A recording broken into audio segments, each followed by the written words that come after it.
बिस्मिल्लाहिर्रहमानिर्रहीम अस्सलामु अलैकुम वरहमतुल्लाहि वबरकातुहू। अर्नब गोस्वामी का मामला मोदी के लिए मजीद दर्देसर बनता जा रहा है, क्योंकि जो इंकशाफात हो रहे हैं उसने भारत के ऐवान के दरो दीवार हिलाना शुरू कर दिए हैं। जबकि अब बात मोदी से बढ़कर भारतीय एयर चीफ और भारत के आला अफसरान तक जा पहुंची है और कहा जा रहा है कि जाली पुलवामा हमले का स्क्रिप्ट उन्हीं लोगों ने तैयार किया था जिनके नाम अर्नब गोस्वामी के व्हाट्सएप चैट में मौजूद हैं। दूसरी तरफ इंडिया में किसानों ने धरने जारी रखने का ऐलान कर दिया है, जबकि इसके साथ ही इंडियन फौज की जानिब से पंजाब रेजिमेंट में सर्विस करने वाले सिख फौजियों को वाज़ेह हिदायत दी गई है कि वो आर्मी का यूनिफॉर्म पहनकर धरने में शिरकत न करें। इससे भारतीय फौज में बगावत की सी कैफियत पैदा होने का खदशा है। भारतीय हुकूमत और किसानों के दरमियान 11वीं बार मुज़ाकरात नाकाम हो चुके हैं।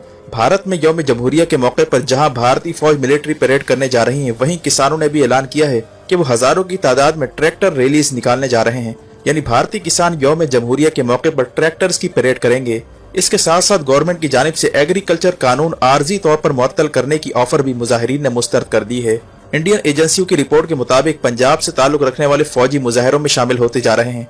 इसी दौरान मोदी सरकार की जानिब से राम मंदिर का इशू दोबारा खड़ा करने की कोशिश की जा रही है और मुस्लिम मुखालिफ कानून NRC और CA को अमली जामा पहनाने के लिए आसाम और बंगाल में हिंदू इंतहा पसंदों की हुकूमत कायम करने के लिए बड़ी साजिश तैयार की जा रही है और वेस्ट बंगाल के इलेक्शन को आखिरी मौका समझा जा रहा है। आखिर मामलात किस जानिब जाते जा रहे हैं? मजीद तफसीलात में जाने से पहले असलियत टीवी को सब्सक्राइब करते हुए बेल आइकन पर क्लिक करें ताकि हर आने वाली वीडियो का नोटिफिकेशन आपको बर वक्त मिल सके। नाज़रीन कराम, भारत भर में लगातार 2 महीनों से जारी धरना और एहतजाज के बाद मोदी हुकूमत के पसीने छूटना शुरू हो गए हैं। ऊँट है कि किसी करवट बैठता नजर नहीं आ रहा। मोदी ने पूरी तरह कोशिश की कि किसी तरह किसानों को झांसे देकर इन्हें ट्रैप किया जाए। अपने एजेंट सिखों के रूप में भी रवाना किए और किसानों पर खालिस्तानी होने और गद्दारी के इल्जामात तक लगाए गए। इसके बाद देखते ही देखते भारत भर से किसानों ने दिल्ली का रुख किया तो मोदी को दिल्ली के दरवाजे बंद करके सिक्योरिटी फोर्सेस को तैनात करना पड़ा।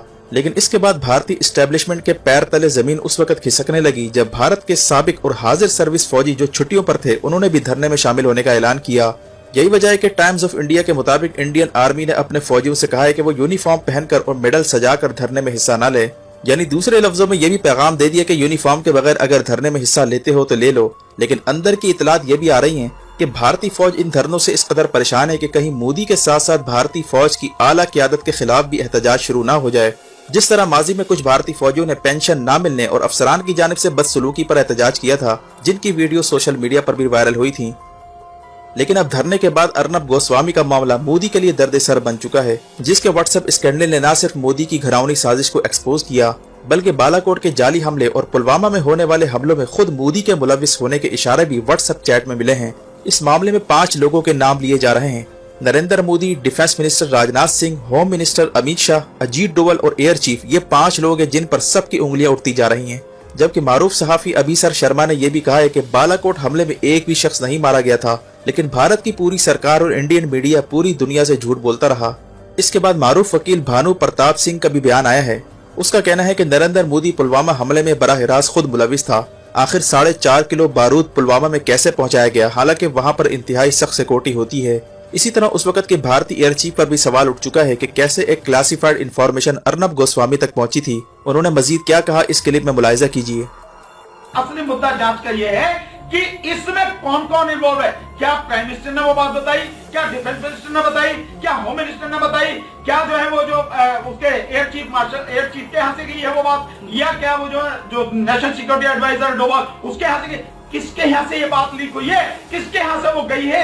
बहुत पहले ही कह रहा था, मैं तो बहुत पहले से कह रहा हूँ कि हमला इन्हीं का कराया हुआ, सब प्री प्लान्ड है। इलेक्शन के लिए सारा सब कुछ प्री प्लान्ड था। सैनिकों की भी बलि चढ़ा रहे हैं सत्ता के लिए, तो वो कुछ भी कर सकते हैं। इससे ज्यादा और क्या होगी जब सेना के जवानों को आप मरवा रहे हो, सेना के जवानों को शहीद करवा रहे हो आप इतनी बुरी तरह से, जो है उनकी जो तो मैं यही कहूंगा कि उनकी हत्या हुई है। आपने सुना कि किस तरह से अर्नब गोस्वामी का मामला मोदी और एस्टेब्लिशमेंट के लिए दर्द-ए-सर बनता जा रहा है और भारत भर में ये बात ज़बान ज़द-ए-आम है कि जिस तरह बालाकोट हमला जाली था, इसी तरह पुलवामा हमला भी जाली था और असल मकसद भारतीय फौजियों को मारकर इनके नाम पर इलेक्शन लड़ना था ताकि मोदी को वोट मिल सकें। इसके साथ भारत के रिटायर्ड फौजियों ने EVM मशीन पर भी सवालात उठाए हैं कि इसकी पूरी इंक्वायरी करके इलेक्शन को कलअदम करार दिया जाए। इन सब चैलेंजेस में घिरे मोदी ने एक बार फिर राम मंदिर का इशू उठाना शुरू कर दिया है और भारत भर में राम मंदिर की तामीर के लिए बीजेपी ने चंदा इकट्ठा करने का ऐलान कर दिया है।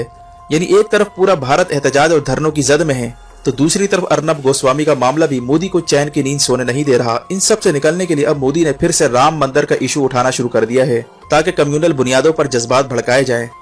इतलात ये भी आ रही हैं कि बाइडन इंतजामिया ने मोदी को सख्त पैगाम दिया है कि अगर वो अमरीका से ताउन चाहता है तो इसे शिद्दत पसंद तंजीम खास तौर पर RSS के दहशतगर्दों से अपने आप को अलग करना होगा। और बाइडन एडमिनिस्ट्रेशन अपनी टीम सिलेक्शन में इस बात का भी खास ख्याल रख रही है कि इसकी टीम में ऐसे लोग मौजूद ना हो जिनका ताल्लुक बीजेपी या RSS से है। और सोनाल शाह और अमित जानी जो इंडियन अमेरिकन हैं, इन्हें बाइडन की टीम से हाल ही में अलहदा किया गया क्योंकि इनका ताल्लुक मोदी और शिद्दत पसंद तंजीम RSS से था। ये सूरत हाल मोदी के लिए मजीद परेशान कुन है। यही वजह है कि मोदी ने बरह रास्त राम मंदिर का इशू खड़ा करने की बजाय इंडियन एक्टर्स और दीगर समाजी शख्सियात का सहारा लेना शुरू कर दिया है। अक्षय कुमार ने ट्विटर पर तमाम हिंदुओं से अपील की है कि वो राम मंदिर की तामीर में बढ़ चढ़कर हिस्सा लें, जिस पर अक्षय कुमार को शदीद तनकीद का सामना करना पड़ रहा है। वाज़ेह है कि जिस तरह मोदी को इंडियन मीडिया में अर्नब गोस्वामी जैसे लोगों की जरूरत पड़ती है, वैसे ही बॉलीवुड में अक्षय कुमार, अनुपम खेर, कंगना रनावत समेत कई शख्सियात अर्नब गोस्वामी का किरदार अदा करती नजर आ रही हैं, जिन्होंने मोदी की फाशिज्म को खुलकर सपोर्ट किया। इन्हें यह भी मालूम है कि बाबरी मस्जिद को शहीद करके राम मंदिर बनाया जा रहा है, इसके बावजूद भी इनकी जानिब से राम मंदिर के नाम पर हिंदुओं से चंदा मांगा जा रहा है।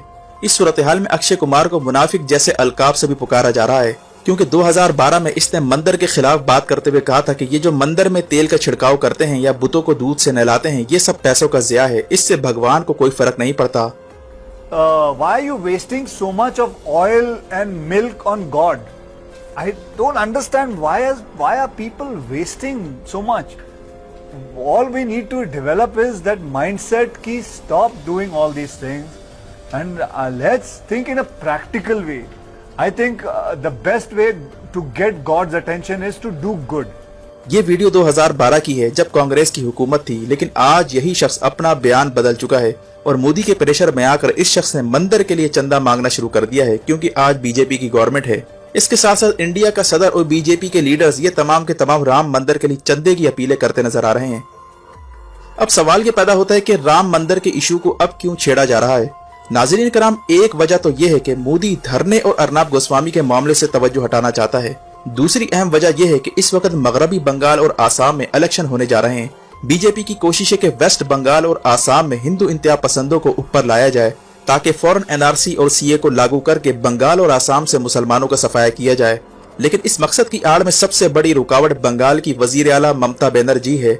ममता बनर्जी का अगरचे हिंदू मजहब से ताल्लुक है, लेकिन वो बीजेपी की सख्त मुखालिफ रही हैं और हिंदू, मुस्लिम और दीगर मजाहिब के दरमियान फूट डालने की कोशिशें जो RSS करती रही है, उसकी भी सख्त मुखालिफत करती रही हैं।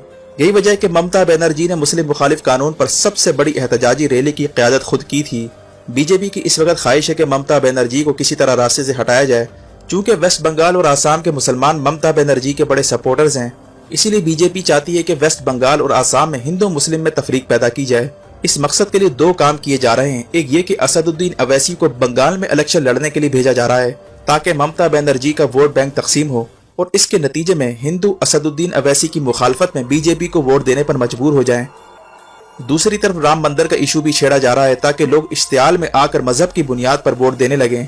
इतलात ये भी है कि वेस्ट बंगाल और आसाम में इख्तिदार मिलते ही बीजेपी बड़े पैमाने पर वैक्सीनेशन के नाम पर मुसलमानों का डेटा इकट्ठा करेगी ताकि NRC जो अब तक पाइपलाइन में है, जिस पर अमल दरामद होना बाकी है, इसे किसी तरह कोरोना की वैक्सीन के नाम पर अमली शक्ल दी जाए और वैक्सीनेशन मुहिम की आड़ में इनका डेटा मुरतब करके इन्हें BSC कैटेगरी में खामोशी से डाल दिया जाए। यही वजह है कि अगर मोदी NRC को इम्प्लीमेंट करने की कोशिश करता है तो हालात मजीद संगीन हो सकते हैं और फिर एक और फ्रंट मोदी के खिलाफ अंदर से खुल सकता है। इसीलिए भारतीय इस्टेब्लिशमेंट इन हालात में कंफ्यूजन का शिकार हो चुकी है। वीडियो देखने का शुक्रिया। अपना और गिरदोनवाह के लोगों का ख्याल रखें। फी अमानिल्लाह।